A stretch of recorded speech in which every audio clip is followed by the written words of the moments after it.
All discussions and interactions are meant for educational and entertainment purposes only. They're not intended to breach the ATA Code of Conduct, single out any student or educator, or diminish professional integrity in any way.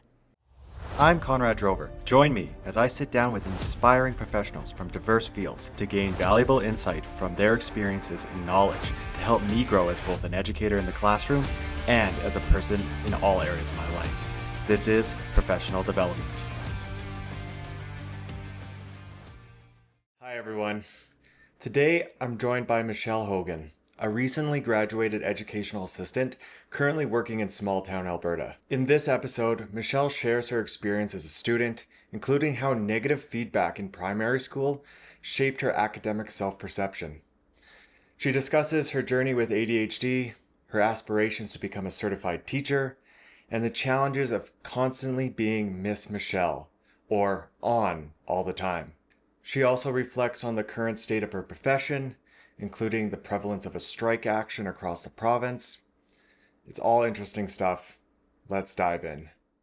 Michelle Haugan. That's me. Thank you for coming on. Thank you for having me. Just to let everyone know, you are an educational assistant, and sometimes you work in my classroom. Yes, I do. That's true. Just like footnote, like a start here, my job would be impossible without you, especially dealing with a lot of clientele that takes a little more oomph and support that not necessarily is feasible in like a classroom of 30 kids. Truth. Michelle, how did you become interested in education, and what life circumstances has led you to be an educational assistant in this particular school Ooh, right now? I love that. I am a hairstylist by trade. So when I was a kid, I was like probably 8 and I knew that I wanted to do hair. So then when I was in high school, that was like a big kind of thing for me. So I've always been kind of like a character, I guess. Um, and I've always been kind of had that like on personality. I think it just like comes natural with ADHD. I get that. Right? Yeah, so I did that for a long time, and then we moved to Kelowna, and I did, reception for a bit, and then when we moved to Crossfield, I opened my home to a couple of kiddos, um, and I soon learned that I didn't like kids in my space, um, and then when I started, being on the play school board in Crossfield here, and I met some pretty amazing people, but, I subbed in the classroom, and then I kind of realized that I loved working with kiddos, and I loved the, like, decoding pieces, and when you look at something big and then breaking it down, that was I don't know, I learned so much about myself, and then it just kind of naturally progressed, and then when I left the play school, I went into daycare setting, and I quickly learned that that just wasn't my jam. So then I applied to school. I applied to RDP and got in for the education assistant program and What is RDP? Red Deer Polytechnic in Red Deer, Alberta. And it it was funny because my husband said, "Well, are you going to go for your full education degree or are you going to go for your assistant?" And I kind of hummed and hawed, and I really didn't feel like I was good enough, in quotations there, to do my full ed degree, but I soon learned that everything that I kind of assumed about myself growing up was very untrue. Like I very much it's what a difference can make in schooling when you're supported, medicated, and really I have an amazing support system and I ended up on the president's list. So, Oh, yeah, like I'm way smarter than I thought. yeah, I can relate to that because, school, like post-secondary for sure was not on my bingo card at all. Um, I was originally wanting to be a police officer, and then I got a scholarship that got me to education, to school in general. Not a full one, but covered like classes here and there. And then my parents, they would give me their right shoe, and my dad would give me his left shoe, and like that would be enough, right? So that's awesome, and I think that what I'm getting from that story is, like, there's a little bit of imposter syndrome Huge. in, I find that in a lot of educators, like, everyone I talk to is like, "Do I deserve to be here?" Right? Or, "Do I belong here?" And I feel like, I don't know, like, Michelle, that self-doubt, I guess, right? Like you grow up thinking that you might be only in this lane, and then all of a sudden you try it out and you realize you rock at it, right? Yes, yes, huge. Like I'm pretty sure I gave up on school. I was probably 7.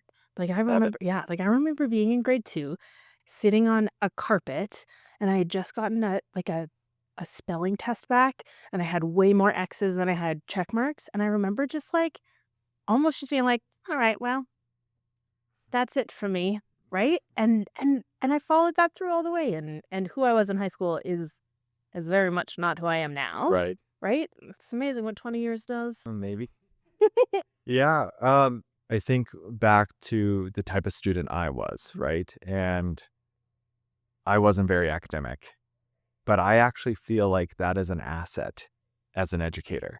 I've never been type A.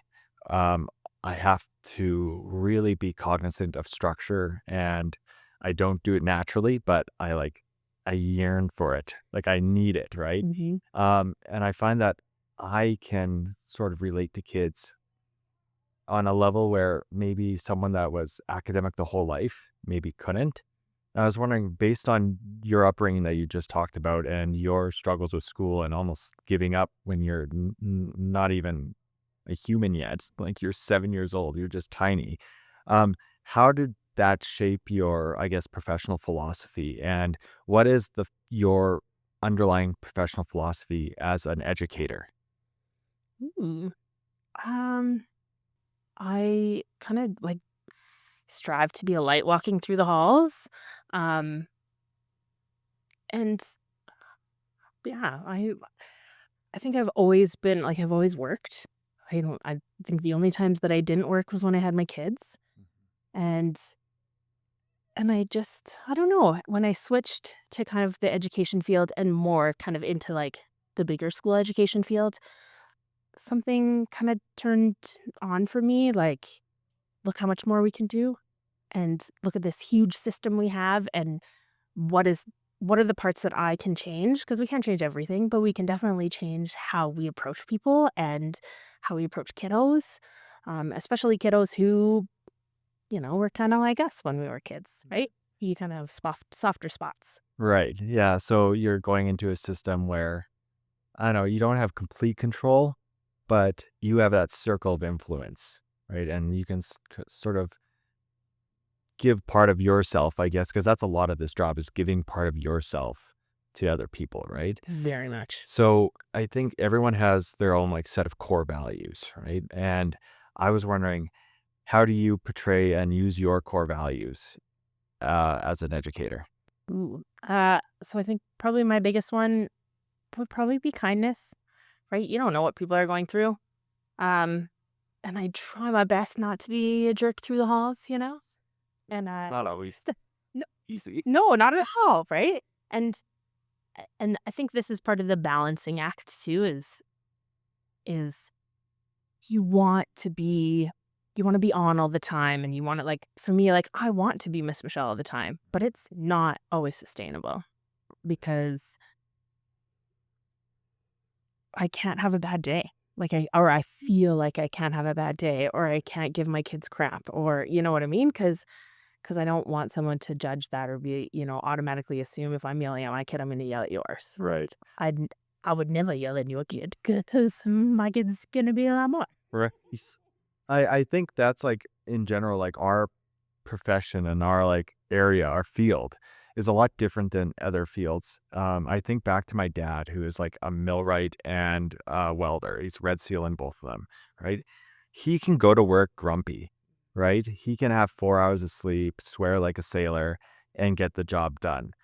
Whereas I find mine and yours, we have to constantly be vigilant on our mood and how we are saying things, not just what we're saying, but even like this, like the microaggressions, like the eye rolls or something like that. You have to catch that when you're dealing Sarcasm. with sarcasm, and like that can be used like properly, right? But you have to like know the person. And I feel like the effective, the way to be effective in this job is to be able to emotionally regulate ourselves. Totally. Because when you're emotionally regulated, you can connect, and ultimately, that's how kids are kinda trust us and have and feel us in their safe spaces as soon as we kinda have, like, a connection with them. So we gotta check ourselves. When I did hair, the biggest thing was always, like, fake it till you make it and drop your stuff at the door, right? Because no client wants to hear about how crappy your day is. Right. No kid cares about what's going on in your personal life because everybody is their own main character, especially kids. That's a good way to look at it, right? And I guess like hairdressing, like there is like a social skill to it, right? Like you're almost like a therapist or like someone to talk to, right? Oh, yeah. Like I think like my barber knows like confidential stuff, right? Like stuff like that, right? Yes. Um, I find this job is draining, right? And you have to focus on a lot of aspects. So, and I find sometimes we get trapped in like we're caring, we're sweet, we want the person to succeed, we don't want them to fail. And working with complex students like you do, how do you balance, giving them the support they need, but also fostering independence? Mm.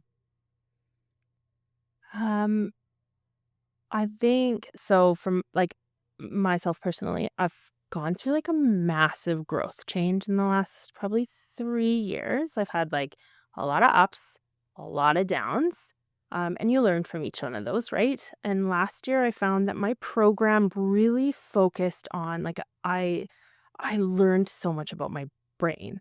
I learned about ADHD and OCD and all of these things that have affected me my entire life, and kind of getting to, like, the root cause or, like, kind of the science behind things really allowed me to almost check myself a little bit more, and be caught like, very aware of self-care.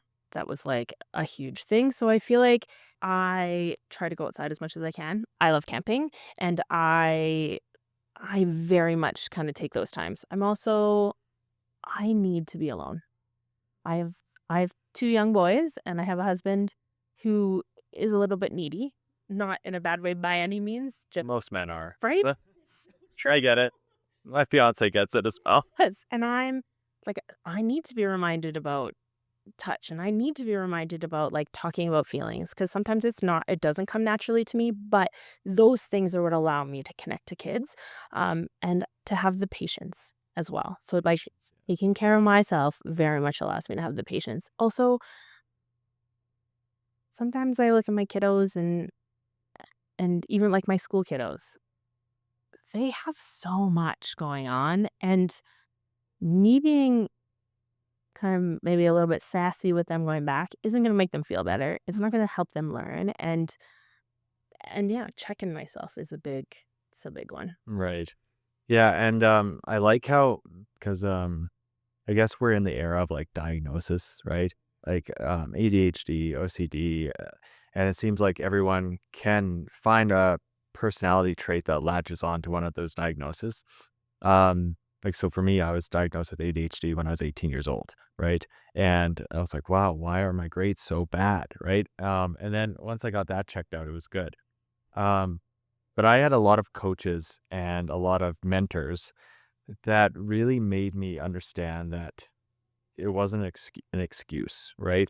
And I love the way that you're describing it because you got the information, you learned more about yourself, and you have like let's say these diagnosed like ADHD or anything like that.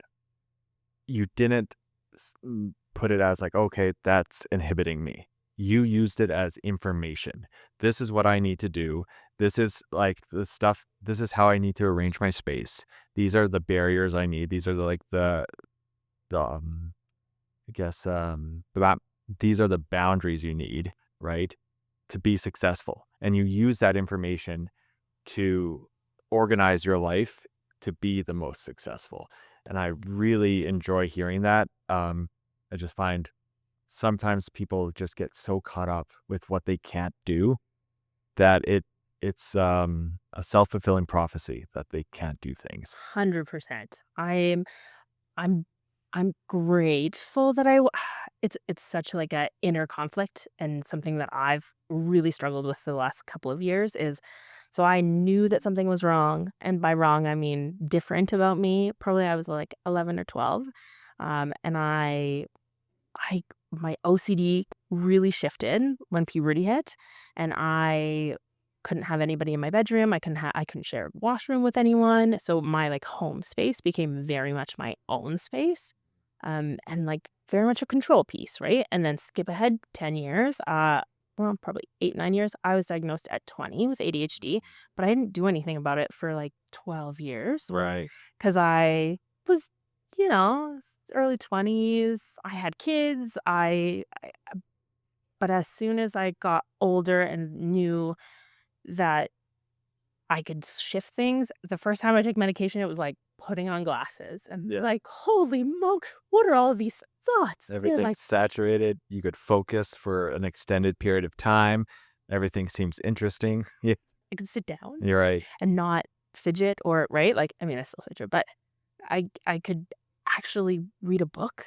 Like it was wild. Yeah, I'm so grateful that I didn't s- I don't know. I'm grateful that I didn't start medication so young, but also would it have been a completely different life? Who knows? Yeah. I The what ifs, right? the what if. And like, there's a trade off, I think, of like maybe starting it too early. I don't want, I want to stay in my lane in terms of like my knowledge set, Yeah. but I kind of like, I wonder if I would have been as creative as I was if I was focused on academics or schooling or stuff that, let's say, medication would have like aimed me toward to be more cognizant about. Would I have drifted off and like done some video editing or done all that stuff if I was more organized and focused, right? So that might have altered my personality, right? 100%. I honest to goodness, if I had started medication, in like primary grades, I don't think I would have done hair. I don't think that I would have had this personality. Granted, I don't think that I would have had the hardships that I did.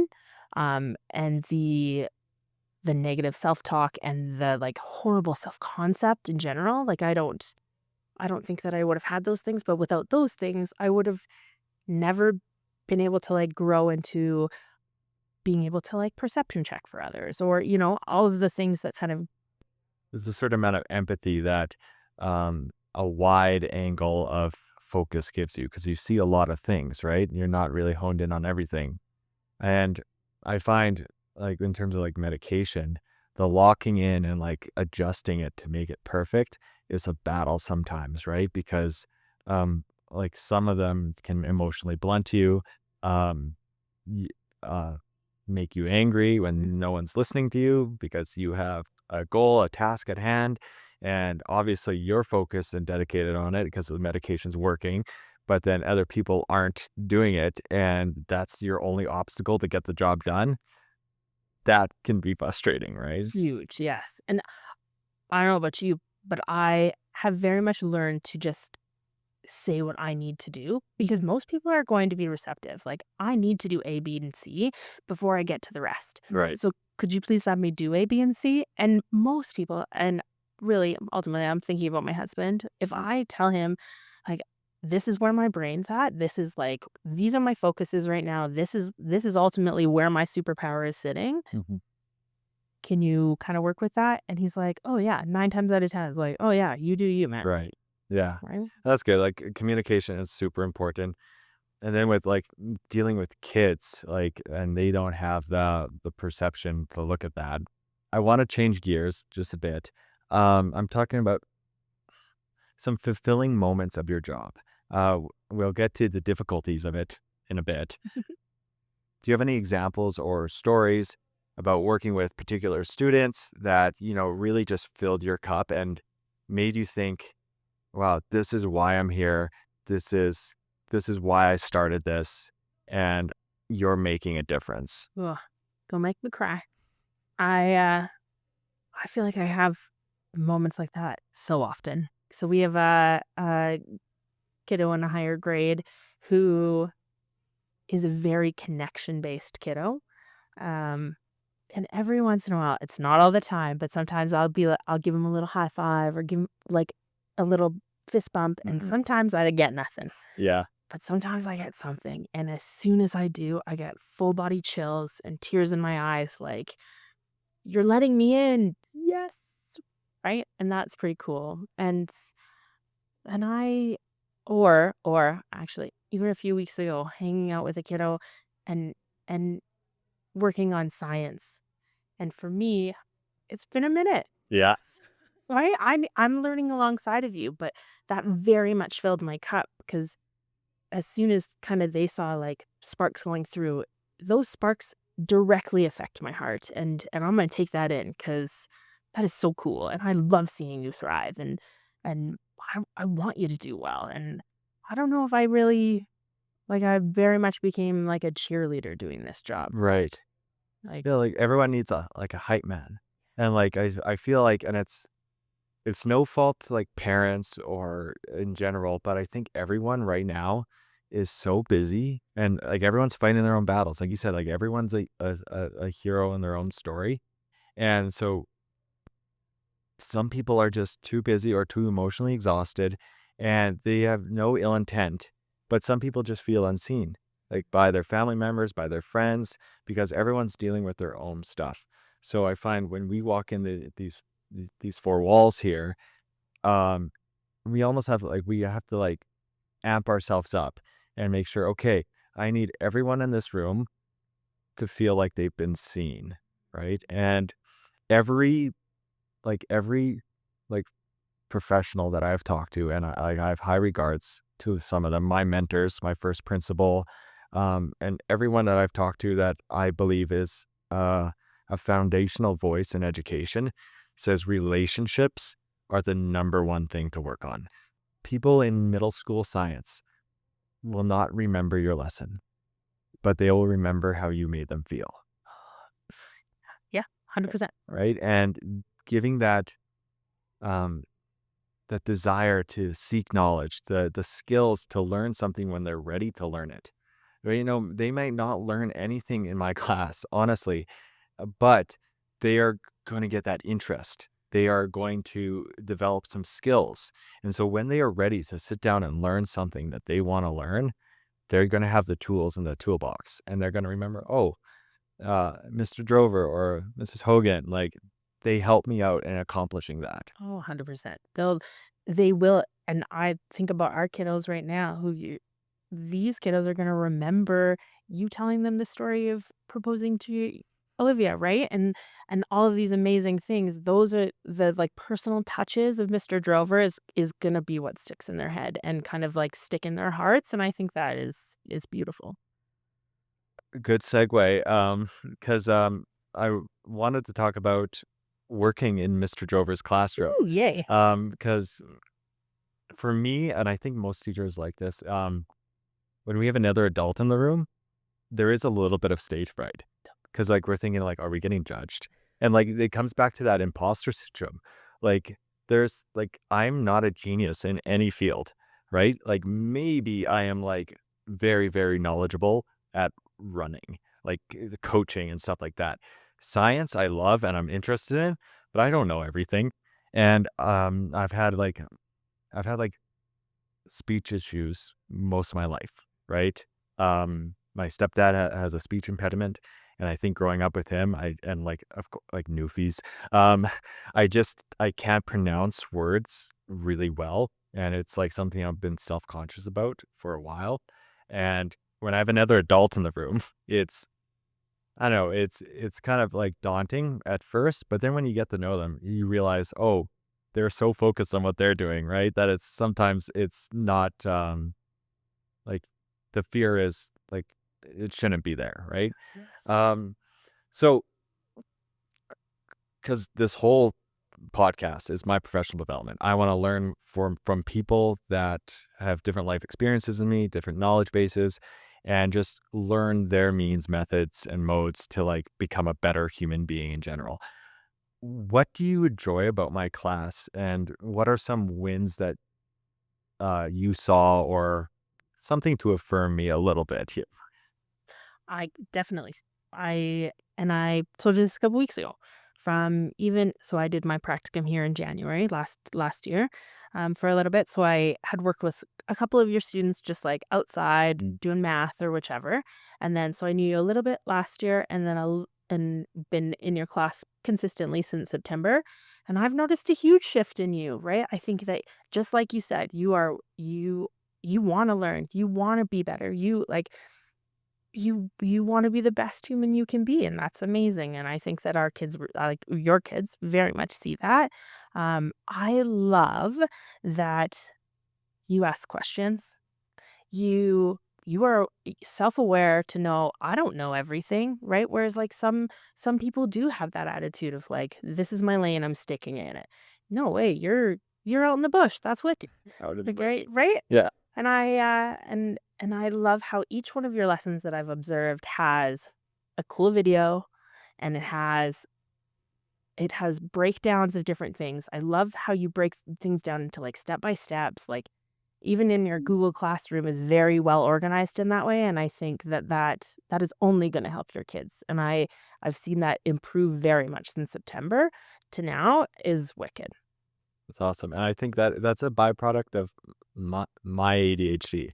Like, I've needed, like, structure in my life, and I've finally been able to deal with it, right? So I'm, like, passing this down onto the students as much as I possibly can, and I really appreciate you saying that because, it is a struggle, and, like, sometimes I'm so fed up that maybe a lesson isn't as good as it could have been.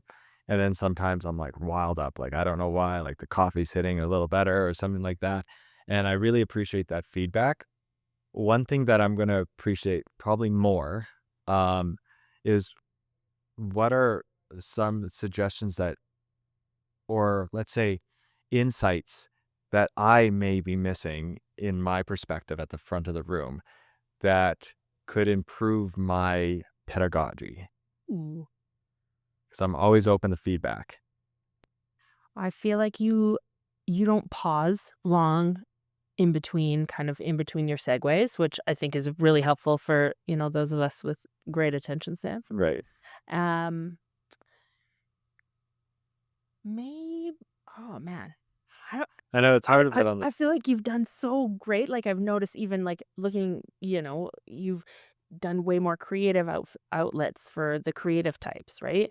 Um, And if a kiddo asks you for to, like, leave the room to see if they wanna go and do tests, like, you're always open to that?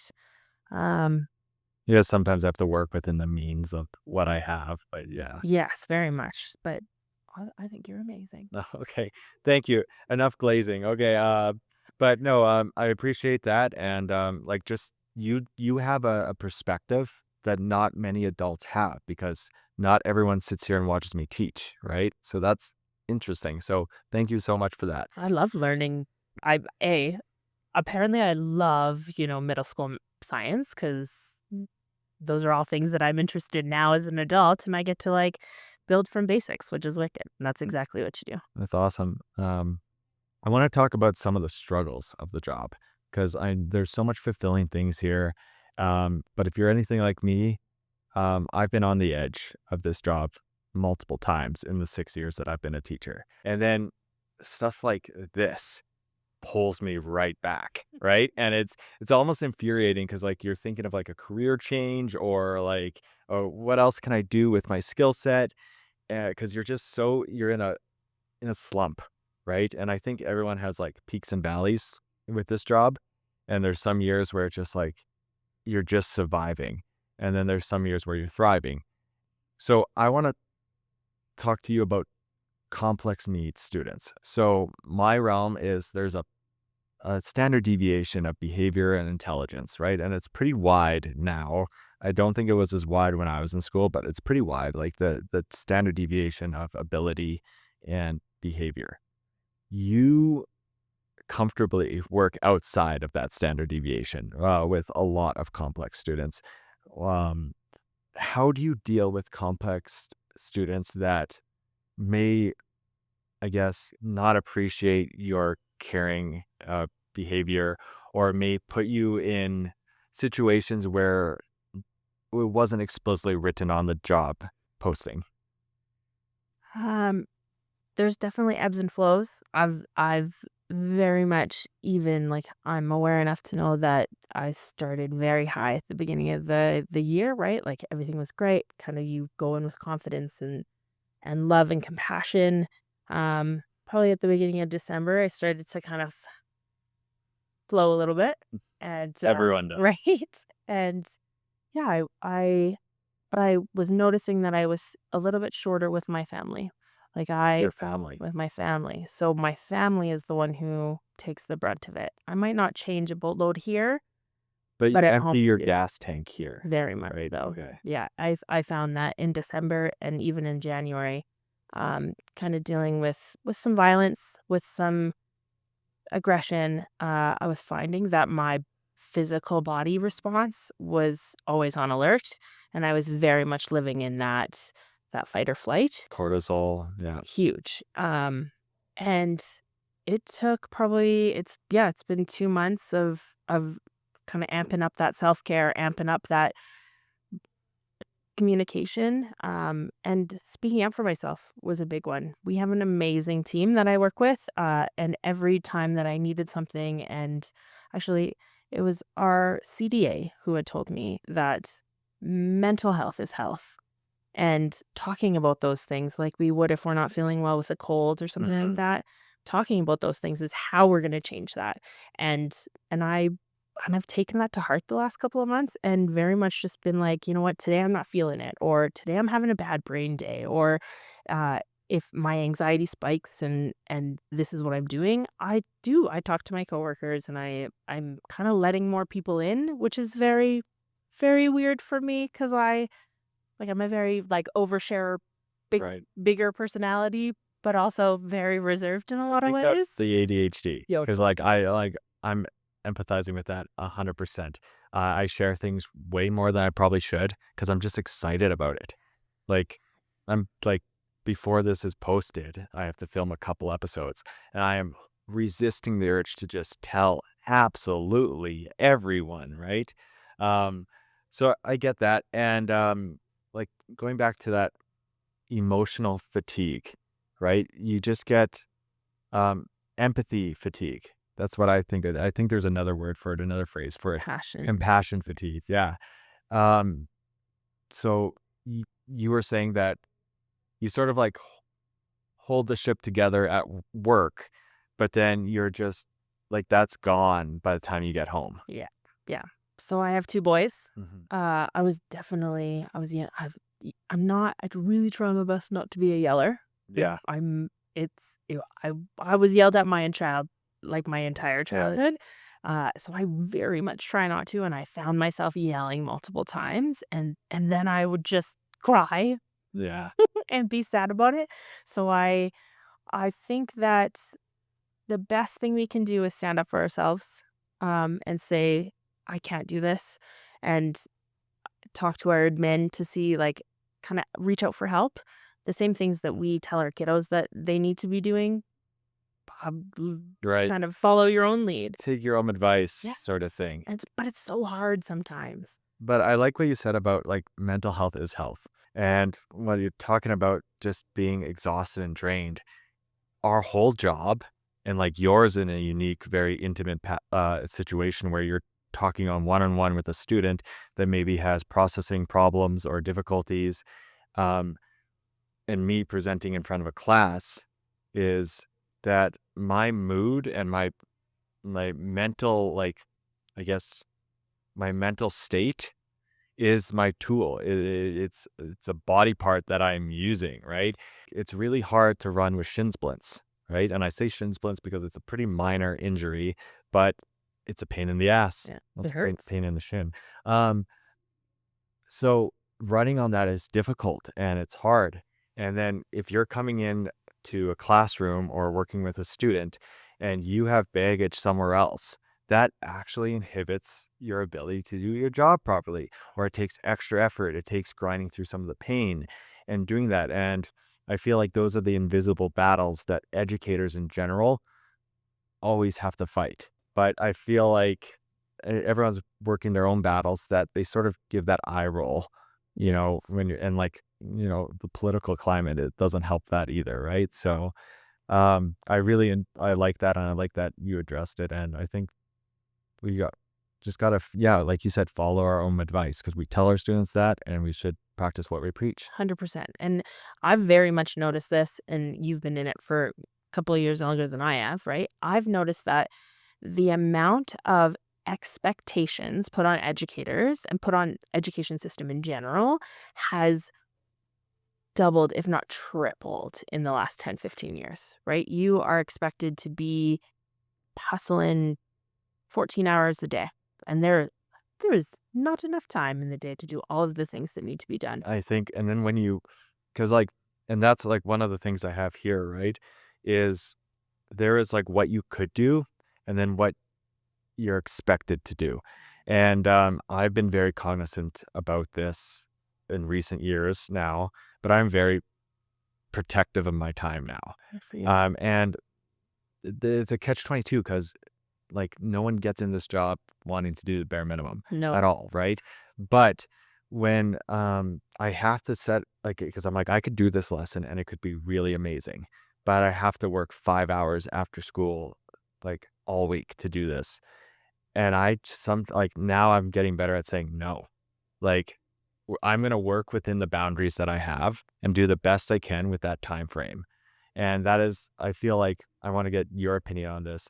It's a hard thing to shake. Like it's a hard thing to do because we want to do our best, right? But we have to sometimes accept that limitation that we have a certain set of hours and we cannot drag our personal time into it.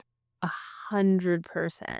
And I think the more people who do find that balance, that's how change gets made. And that's how awareness gets brought. I think 100%. Even to make like a silly poster, you could kill 2 hours, right? Right. And kind of leaving that almost like perfectionist piece out. For myself personally, like I am very much in that way, and I think that when we find the balance and we don't take 5 hours at the end of our day to do the perfect lesson and kind of like done is done. Yeah. Good is good enough. Because I was in a slump like in October-ish, right? And I would see you come into my classroom and you had all these like design printed off beautiful things like coloring and like I was like, "Oh my God, how much time did she put into this?" Because like believe me, like I noticed. I was like, "Wow." And I was like sitting there, I'm like, "What am I doing? Like, is that my job? Should I be doing that?" And like I think a low cost solution to this that I want all like stakeholders to understand is linking the educator with their passion. Hmm. Because like I'll give you an example. So like think it like this set right here. This is a passion of mine. I love this. I don't do this because I have to, right? Um, and when I'm doing this, I mean I have my own passion project embedded in what I'm teaching. So I go through all like the troubleshooting, all the problems, and half the time when I'm like setting up this podcast, I'm like, oh, this will be a sick lesson for my students. Like, and then like they like film their own thing based with the setup. And I feel like that's where it gets the best learning. One of my mentors, Miguel, he is like a master's in computer science and networking, crazy guy in Fort Mac. He looks like Uncle Fester from Adam's Family. It's hilarious. Um, he um, he told me he's like, if you can't think of what your lesson's going to be in the 10 minutes of walking to class and getting your coffee, you're teaching the wrong thing, Ooh, right? that's wicked. Like, cause he like, again, when he was teaching computer science, cause he helped me like, I guess, set up my program back in Fort McMurray, he would like walk in. He's like, "What are we doing today?" He's like, "Oh, this would be cool." And he just sets it up. And you can't fake that passion because it's right there. And he knows so much about it that he could answer questions like follow-up questions and everything like that and do it so naturally and so fluidly that the kids enjoy it because they're like, man, this guy is really into it, right? So I find alleviating that overworkedness is making sure that you're linking the right teachers to the right subjects. Totally. Like a passion almost allows for that like that natural pivot Hmm. to be something more and better. I love that. Right. That's wicked. Yeah, 100%. I could totally even see that in like myself, right? Like having that like kind of love for social, emotional, and mental health piece, and kind of that like body responses very much allows me to kind of pass that on and like pass that forward and kind of yeah, kind of give it to the next. When you inevitably become an amazing teacher, Thank you. what subject would that passion be? Oh, so I as much as I love bigs, I think in my heart of hearts, I will end up in elementary school. Generalist? Yes, yeah. And I think that and teaching kind of like the mindfulness and the body awareness will be very much a big thing for me. And because of how I learned and how I still learn, I I need all three. I need a visual, I need to put pen to paper, and I need audio. Read it, write it, say it, Yes. hear it. Yeah, I need it all for it even to like stick a little bit. Mhm. So I think the fact that I know that about myself will only help me with littles, and that's something I'm passionate about. So your passion that you're bringing to the classroom, it may not necessarily be linked to like a subject similar to me, but it's more of your passion is the development of the kiddos, right? Yes, Like, yeah, totally. that's awesome. And like that makes you such a versatile educator. You Thank might get you. bogged down by curriculum like every once in a while, right? But oh man, I'm excited because I haven't taught in an elementary school. I actually have no idea what they do there. I just know they come in grade 7. I'm like, okay, I got to work on this. But that's awesome. So couldn't interview an educational assistant without talking about the strikes that are happening all throughout Alberta.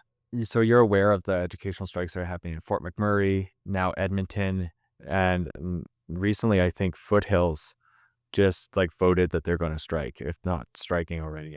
I think something along the lines. Yeah. Yes. With all these strikes going on, do you see this as, I guess, illuminating like a systematic problem concerning like educational support workers in general and how they're treated, how they're compensated? And if you were in the bargaining room, what are some things that you would put to the table and say that needs to be addressed or solutions? I don't know if the majority of people quite understand how how much school has changed, how much kiddos have changed, um, how much the complexities allow or how much the complexities kind of affect everybody in general, right? They affect our other students, they affect our teachers. I think if I was at a bargaining table, I would love to invite someone to come into a school for a week. You know what? Like you at the very top, they're making a boatload of money. Hmm.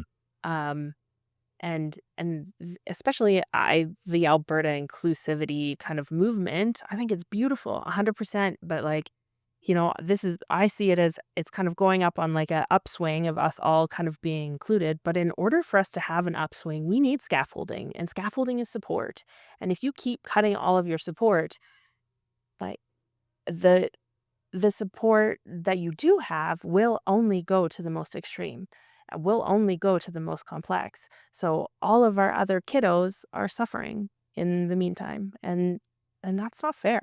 And that is something that I think we are very much going to notice in our next generation of there's so many benefits of technology, but there are so many Right. things that go wrong with it, Yeah. right?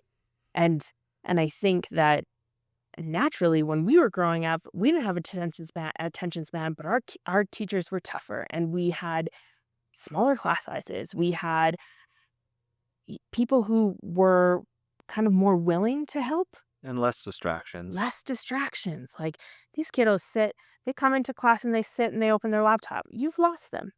That's not that, and it's no fault of their own. It is it's just the way it is right now. And if we want to continue having inclusivity and we want to continue having all of these things, we need more help. And and Help comes in the form of people.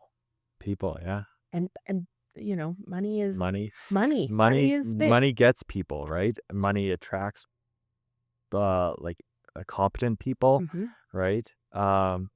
And I know it seems like we're triaging like education right now because we have an outline of this is what we need to do, um, which yes, it's great on theory, practice, everything, but the people that are implementing those don't understand that they take more resources to do properly, not less. Yes, 100%. Yeah. Like I don't think they realize how much goes into it and how like ultimately I want to go back to school for 4 more years Hmm. to go back to do what I went to school for last year. Like I want to run small groups and I want to focus on early literature and things like that, things that so many kids could benefit from. Right. Like how many do we have in grade 7, 8, 9 who still can't read, right? No. Who can't who their number sense is completely gone because there hasn't been that repetitiveness. There hasn't been that almost like daily focus. Yeah. They're missing like a continuity of learning there. 100%. Yeah. And those things don't come naturally to a lot of people.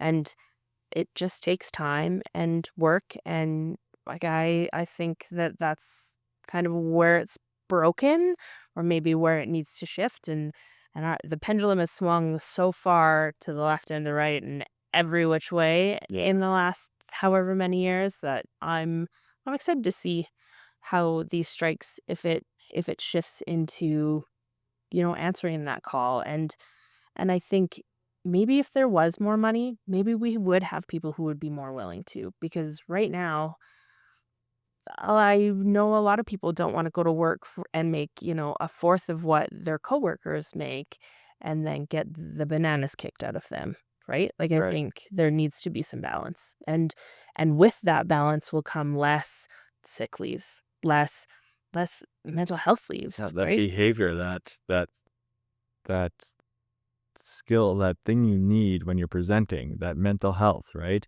It's like you need to support the teachers, support the educators as much as possible Yeah. to be effective, right? 100. And I think another thing that has changed or maybe shifted is parent involvement.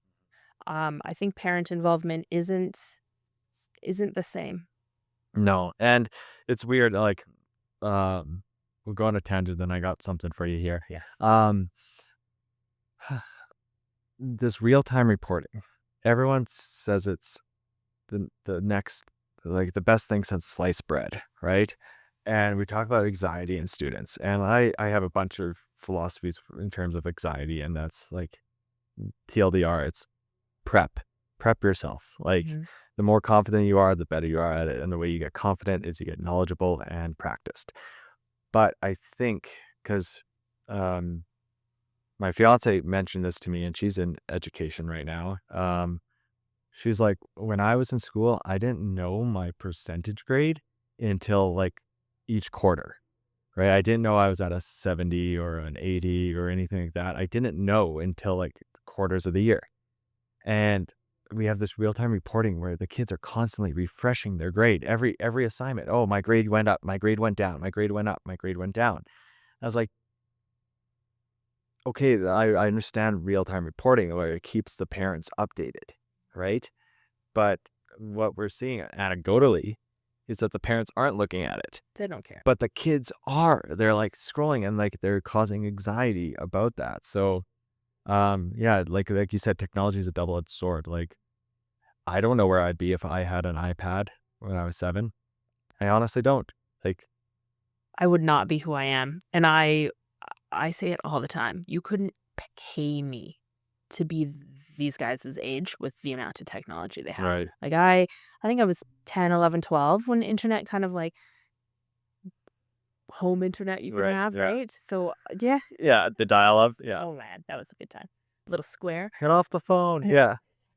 And but I couldn't imagine, but almost like checking their grades is almost another social media for them that kills all of their creativity and all of Yeah, they're so their obsessed with the number, oh man, and it right? it doesn't matter, man. Like, and I think that's too is it doesn't matter from September to December.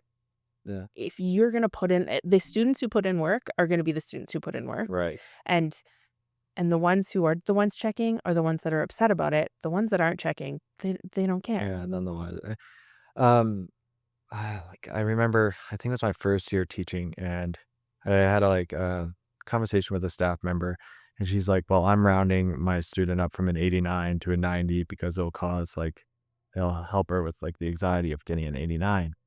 And I was like, should we really be saying, okay, I'm going to put it up to a 90, when really I think like 89 is a great grade. Oh man. I would have been happy. I don't think I can look through my transcript. I don't think I have an 89 anywhere except maybe math 10-3 or whatever the Manitoba equivalent was, consumer math. Like even my biology was like 80 something, right? And it's like 89 is a good grade. Oh man. Like, why do you have to why do you have to even like put light to that, like, oh, I'll round it up just to make you feel better? We should be telling kids it's just a number. 89 is literally 1% less than 90, Yeah. right? It doesn't make a difference. And I don't think unless you are going for like you're in grade 11 or 12 and you have a scholarship on the line, it shouldn't matter. No, Right? no, 100%. Like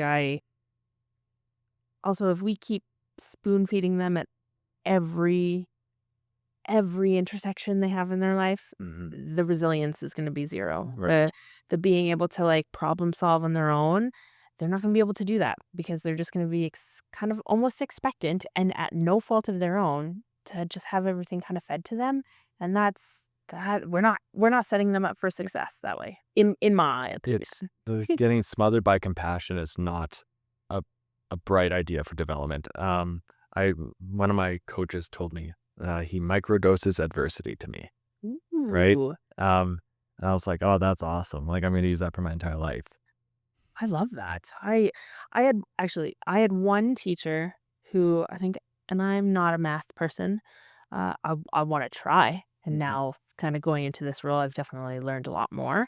But I remember her and my cosmetology teacher having a conversation, and my math teacher being like, or my cosmetology teacher saying, like, can you just give her a 51? She's never like she's never gonna use this. Just bump it. And I remember I graduated with like a 20-2 math and Yeah, a 51. So I could pass and I could get my diploma. Yeah. And to me, that can like I showed up, I looked at numbers and went, okay, well, you don't make sense. So you shut down. Well, what would have if you failed that course? What benefit would have caused you? None. None, right? It would be, and like that's why, like when I'm teaching some of the lower levels, like science is like science 24, and like they need that science to get a diploma. I always think like this kid's like 48 or something like that, very apathetic. He's not going into a lab, um, and I'm like, does this kid have a better chance with a high school diploma or without one? Totally. Right? And that 3% from 40 to 50, Right. is it going to be the end of the world? Right. No. Your judgment is not 3% accurate. Yeah. Right? So it's like my marking, the way I feel that day could change 3%, right? So yeah, I really like that. And I think that as educators, we need to balance compassion and, you know, microdosing adversity. Yes. Yes. I like that. I like that a lot.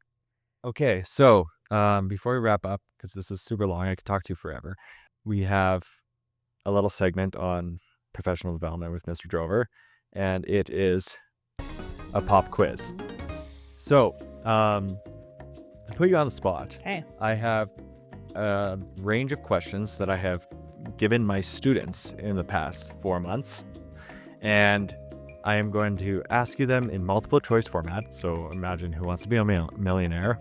I'm going to give you the question, all the answers, potential answers, and I want you to respond by saying B and then the answer. Okay. And I will give you a little second of suspense and then tell you if you're right or wrong. Perfect. All right? No shame. If we get one wrong or all of them wrong, Or we'll laugh it off. Exactly. Okay. Are you ready? I'm ready. Let's do this. Question 1. How are new cells produced according to cell theory? Is it A, through abiogenesis, B, from pre-existing cells, C, spontaneously from non-living matter, or D, through pasteurization? B, maybe. I really wanted to say mitosis, so that's I'm thinking none of those answers were right. Well, you are absolutely correct. From pre-existing cells. Boom, boom, boom. Da-da-da. That's all. Yes, all cells come from pre-existing cells. It's one of the pivots. It's one of the pillars of cell theory. Sweet. Right? You think about it. No life has not came from a cell except the first cell. Right. So, awesome. Question 2. What does a group of specialized cells form? A, organelles, B, tissues, C, microscopes, or D, viruses? Okay, not microscopes, because we look at them through microscopes. That's the easy one. Process of elimination. A.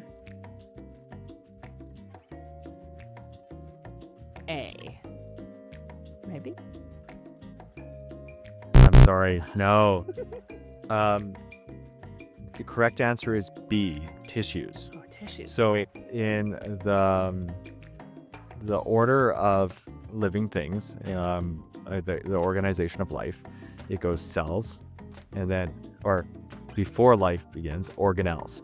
Organelles are the organs of your cell. So the mitochondria, the nucleus, those are inside the cell. Then once you expand a little bigger, then's the cell. And that is the smallest unit of life that we call life. Now, a bunch of those cells that are the same type, the same specialization, they form to make tissues. So a bunch of muscle cells make muscle tissue. Cool. And then after tissue, a group of tissues, specialized tissue sections, a bunch of them clump together makes an organ. And then a bunch of organs together make an organ system. And then a bunch of organ systems together make an organism. Yeah, so the organization of life. Yeah. Oh, I like that. I need a visual, Drover. Yeah, gotcha. We'll put it on the screen. Question 3. On the periodic table, the letter... Sorry. Oh, you're ready.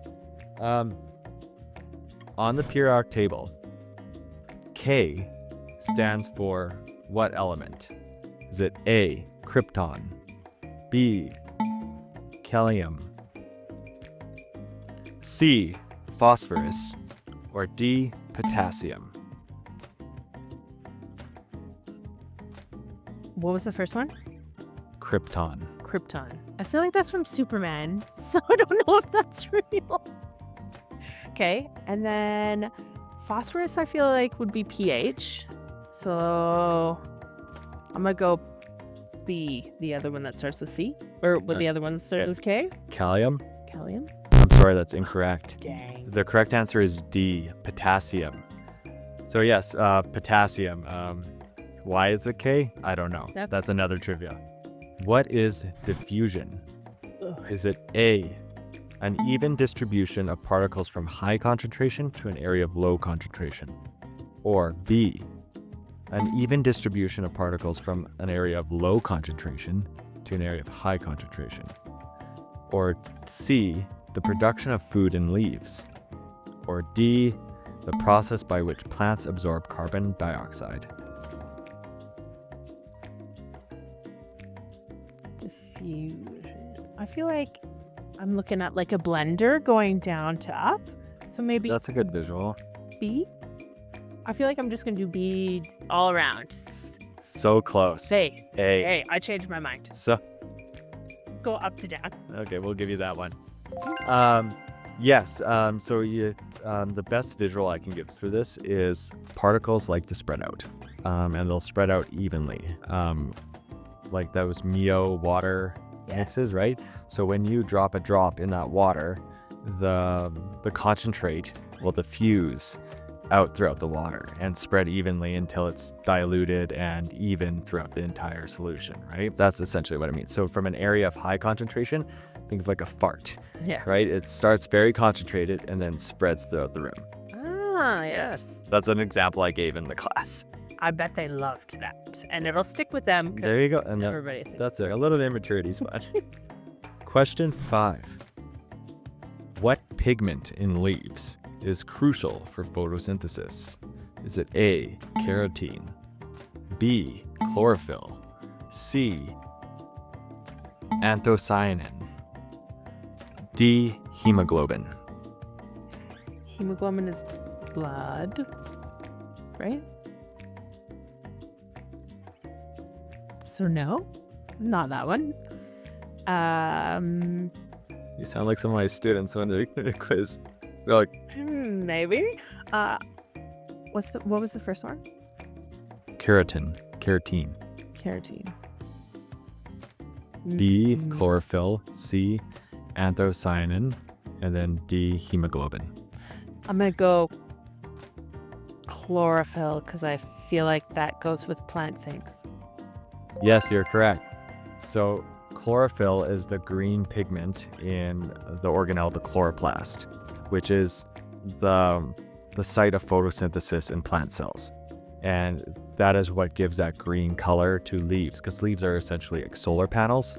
They're absorbing sunlight and then they're taking in CO2 from the atmosphere and using water, and they're making glucose, right? So chlorophyll is that pigment that makes them green and is crucial for photosynthesis. Sweet. So say you have like a different color plant or like a different leaf that kind of grows. Would the chlorophyll just be a red pigmented one, Or like, you're thinking of like red rose or like red lettuce and stuff like that. I'm actually not sure. Cool. That'd be a cool thing to look at though. That's pretty good. Got to pass. I'll take it. There you go. So one final question before I let you go. And this is something I ask to all my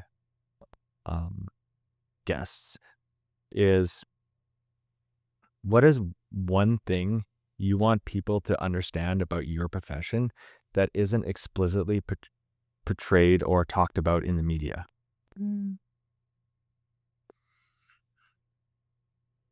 I think the importance of connection. I think